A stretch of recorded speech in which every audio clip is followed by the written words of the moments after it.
Hello, everybody. Hope you're doing well. Today we've got for you a little presentation about something that secondary students often find hard to discuss and write about and analyze, which is story structure. For a lot of students, it's easier to write about language, small bits and pieces, metaphor, individual words, than it is to write about story structure. And story structure is obviously a bigger, more architectural feature of any text. And it's quite difficult sometimes for them to stand back and see what is going on in the sweep of the story, the narrative, and crucially how that affects how you might interpret character or situation. So we're going to talk about that today and look at a couple of texts and think about some ideas you can give your students to help them with this rather difficult challenge that they face. So a few things then.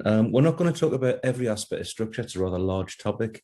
And for a lot of people, when they think about structure, they think about sequence, the order of events, what happens, the flow of a storyline, how you get from the beginning to the end. We're going to look at something which is a little bit more niche, I suppose, which is about how an author presents information, what information is given to the reader, and crucially, at what point in the structure of a story. So our questions we'll ask: at what point is key information given to the reader? And a really useful thing for students to consider when they're interrogating any text: who knows what, and when do they know it? And that includes not only the characters in the text, but also the reader. So who in the world of the reading experience, either the reader who engages with the storyline, engages with the characters, what do they know? At what point do they find things out? And at what point do the characters on stage, if it's a play, at what point do they know things? So from that, we can also think about how an author withholds information. What is kept back from certain characters? What is kept back from the reader? And of course, identifying those things is, in some ways, a fairly simple task. The hard bit is to identify the effect. So useful for students to think, well, I can see what is happening in this particular text. I can see that this character in the final scene discovers this key secret. But the bit after that, which is asking, and how does that make me as a reader react or feel? What is my reaction to that character, to the end of the narrative, is where the gold dust lies, I guess. So to prepare and think about the process of writing about story structure and effect, we've got a few texts here. Here's a very straightforward one. So this is a tale about a father and son. So have a quick read of those two paragraphs on the screen.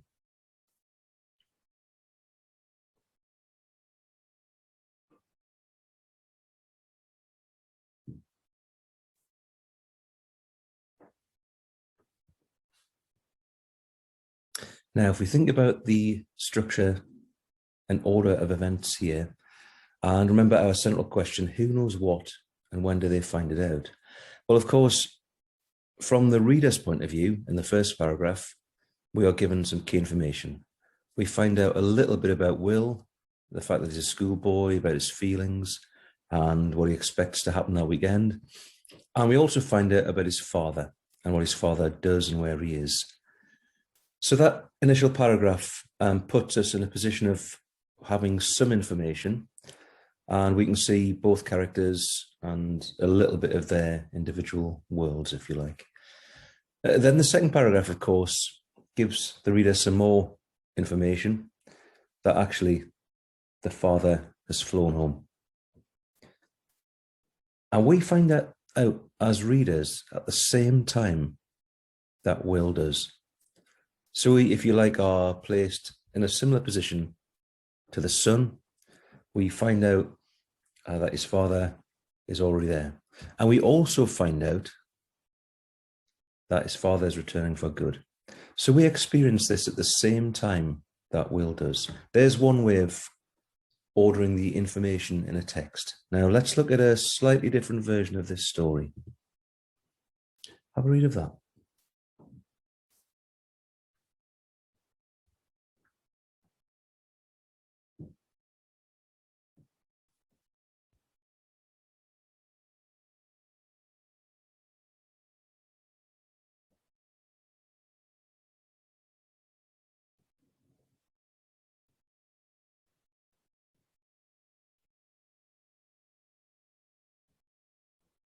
So this is a different way of ordering the information and the flow of information in a text.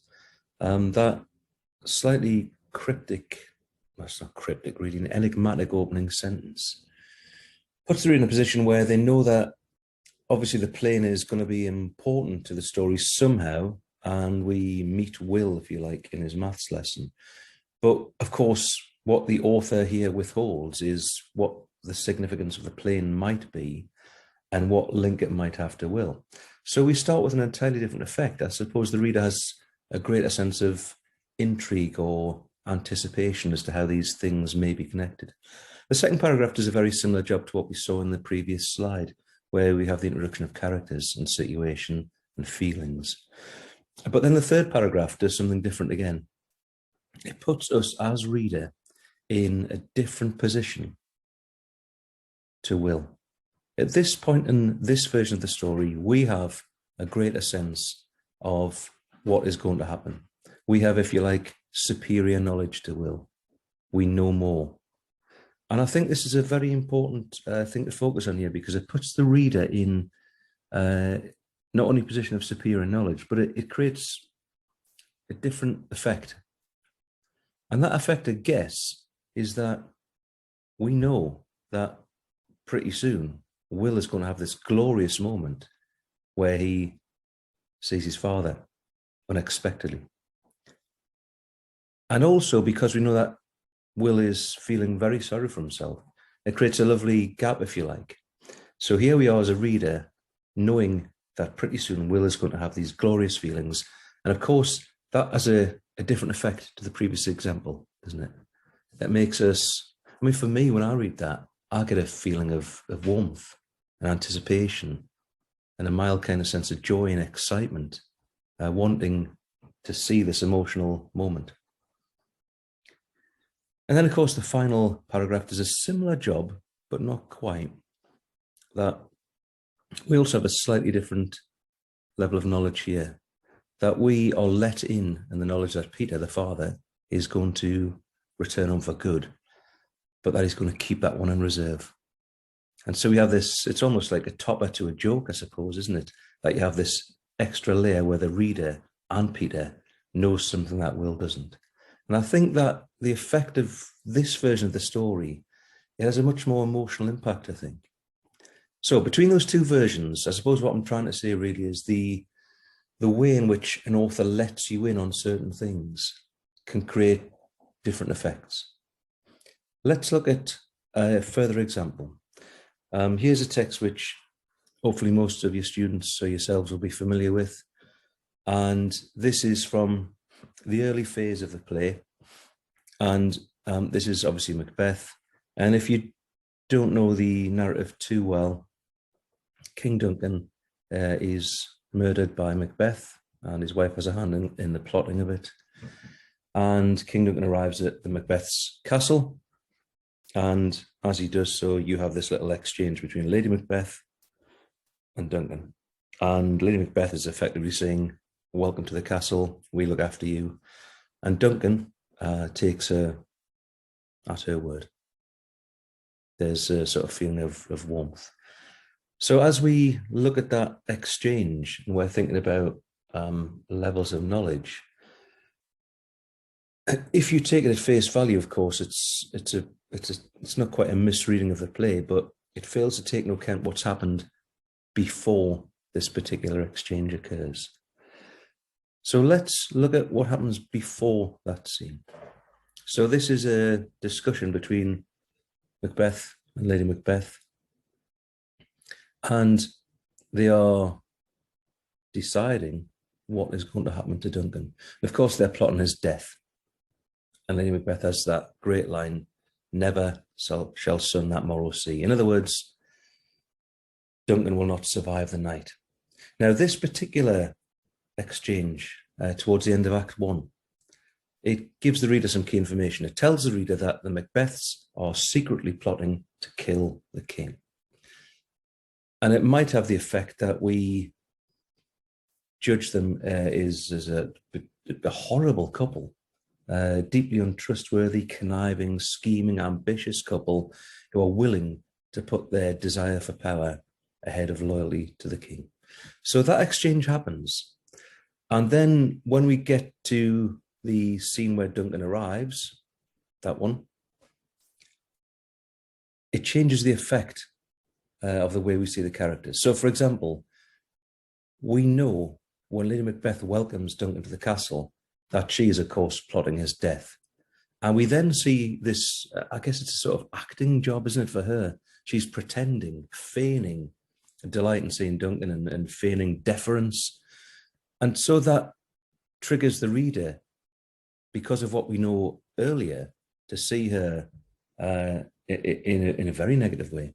And also, of course, what Duncan doesn't know is that his death is imminent. So if we think about when we find out key information, by the time we get to this point in this particular play, we probably feel tremendous pity and sorrow for Duncan, because Duncan is presented as a respectable king, and he doesn't know a thing about what is about to befall him. So, but we as readers do. So we have superior knowledge to Duncan. And we also know that Lady Macbeth is feigning this love for Duncan. And that perhaps has the effect of making us judge her even more negatively. Not only is she plotting the death of Duncan, but she's also in a very underhand manner. Okay, so between those two examples, we have the key ideas that we started with, that when we approach the structure of a text, we not only think about sequence, but crucially, information, and when that information is given to us. Who knows it? When do they find it out? And within that, we're talking about characters, but also readers. What information does the reader get? But what is kept back from the reader? And I think if students can see that type of structure, it then allows them to think a little bit more widely about the significance of maybe pity or sympathy or horror or whatever the particular effect is, and maybe say a few more thoughtful things about authorial method. Thank you for listening, and I hope that was helpful.